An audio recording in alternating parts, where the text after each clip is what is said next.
Hi guys, जैसा कि आप सभी जानते हैं कि पीजीटी की वैकेंसीज़ आने वाली हैं।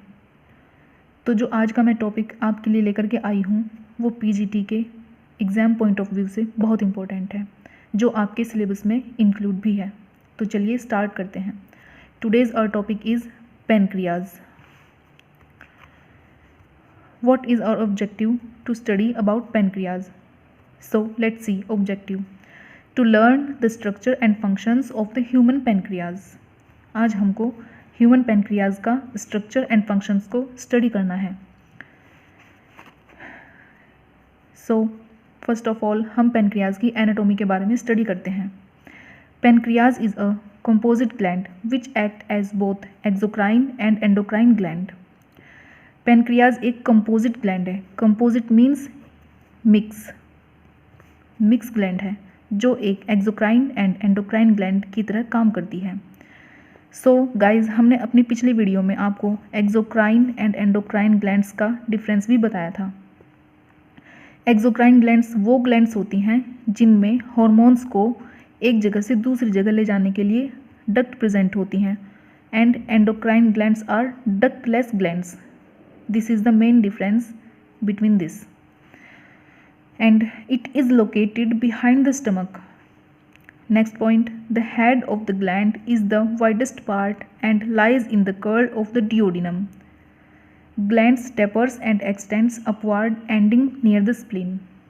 तो चलिए गाइज, ये जो हमने आपको एक स्टोरी की फॉर्म में इसका एनाटॉमी बताई है, इसको हम एक डायग्राम से समझते हैं।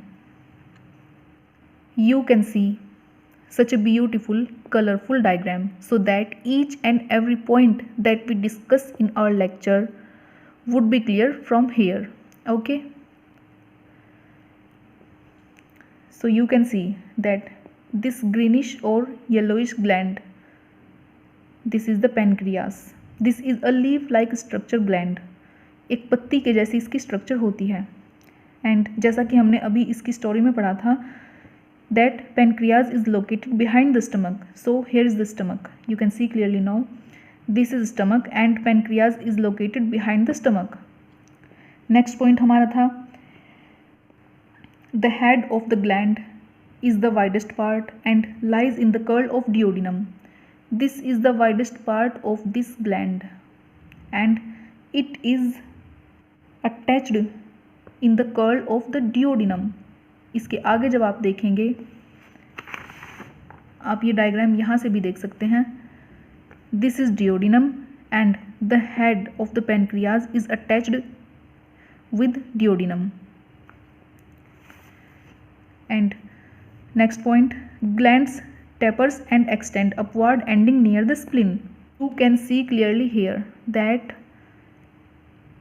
this is the pancreas and gland tapers and extend upward ending the near the spleen. Glands taper means नुकीला हो जाना, and extend upward ऊपर की ओर बढ़ती है, ending end हो जाती है, ऊपर की ओर बढ़ते हुए end होती है और नुकीली होती है near the spleen. This is the spleen. Okay guys, तो यहाँ से आपको क्लियर समझ आ गया कि पेनक्रियाज की लोकेशन क्या होती है और ये स्ट्रक्चर में कैसा होता है, कलर में कैसा होता है, and this all is known as anatomy of pancreas. तो चलिए बढ़ते हैं आगे। The pancreas is composed of two types of tissues. Pancreas two types of tissues से मिलकर बनता है। जब आप पेनक्रियाज की एनाटॉमी देखेंगे तो आप देखेंगे गाइज कि इसके अंदर ये वाली जो स्ट्रक्चर है, this is known as exocrine, and जो ये आप स्ट्रक्चर देख रहे हैं ये है एंडोक्राइन। क्योंकि पेनक्रियाज में एक्सोक्राइन एंड एंडोक्राइन दोनों ही स्ट्रक्चर प्रेजेंट हैं, इसलिए हम इसको मिक्स ग्लैंड बोलते हैं। You can see that the exocrine portion which secrete digestive enzymes. ये जो एक्सोक्राइन पोर्शन है ये क्या सिक्रीट करता है? Digestive enzymes.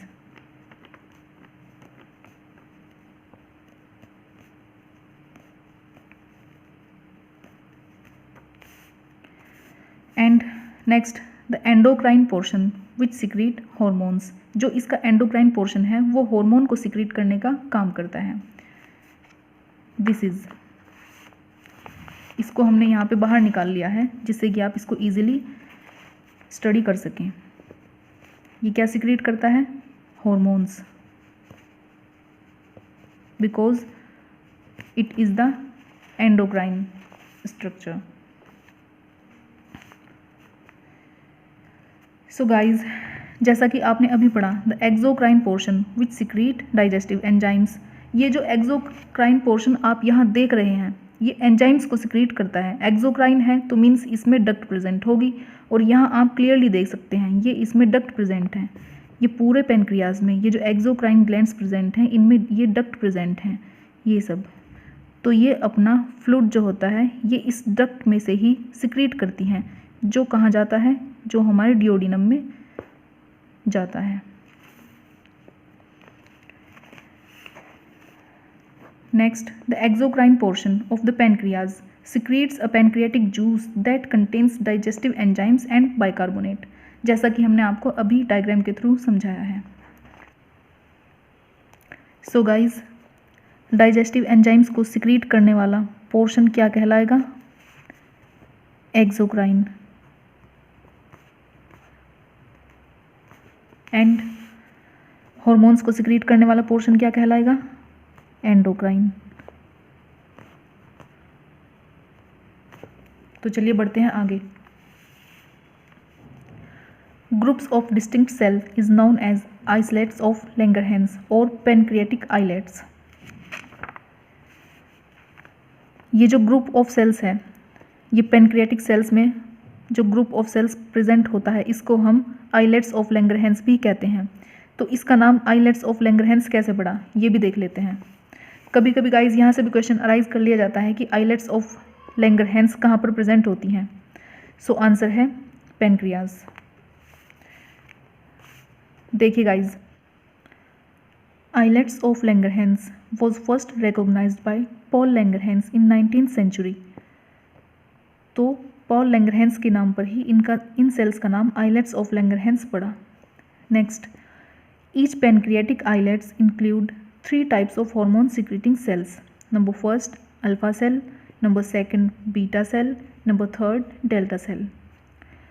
Alpha cell secrete glucagon hormone, beta cell secrete insulin hormone, and delta cell secretes somatostatin.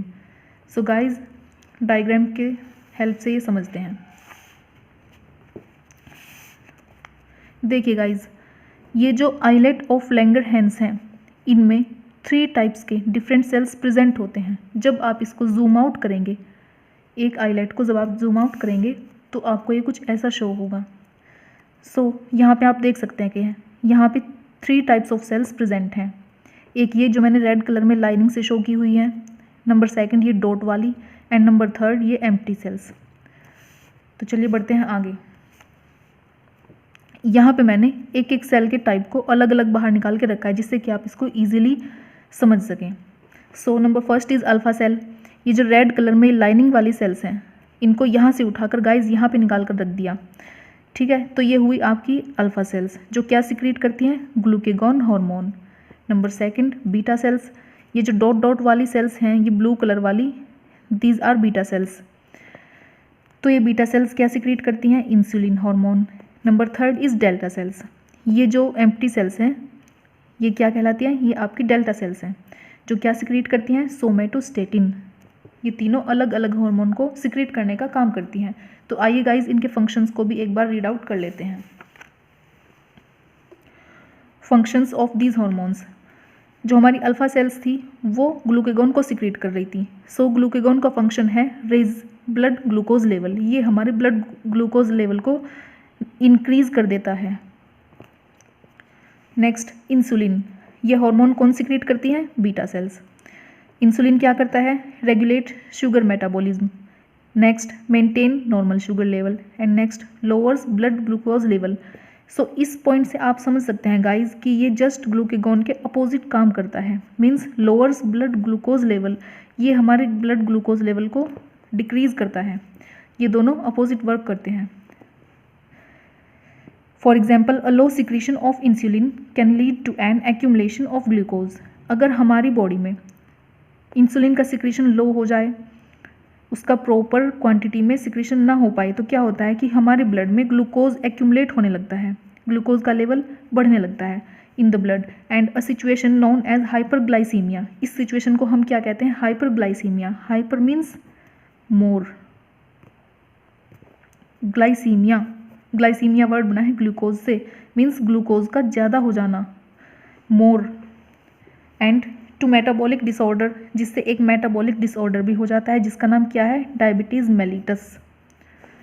सो यहाँ से भी क्वेश्चन अराइज हो जाता है गाइज कि इंसुलिन के कम हो जाने से या इंसुलिन के कम मात्रा में सिक्रीट होने से कौन सा डिसऑर्डर प्रेजेंट होता है? So answer is diabetes mellitus और हाइपरग्लाइसीमिया। नेक्स्ट, सोमेटोस्टेटिन, ये कौन सी सेल सिक्रीट करती हैं? ये आपकी डेल्टा सेल सिक्रीट करती हैं। इसका फंक्शन क्या होता है? सोमेटोस्टेटिन का फंक्शन ये है कि it regulate the release of insulin and glucagon. ये इंसुलिन को और ग्लूकेगॉन को रेगुलेट करता है, इनके रिलीज को रेगुलेट करता है। सो गाइज, इसी के साथ आज का हमारा टॉपिक समाप्त होता है। आपको हमारी वीडियो कैसी लगी कमेंट सेक्शन में हमको कमेंट करके ज़रूर बताइएगा। Thank you.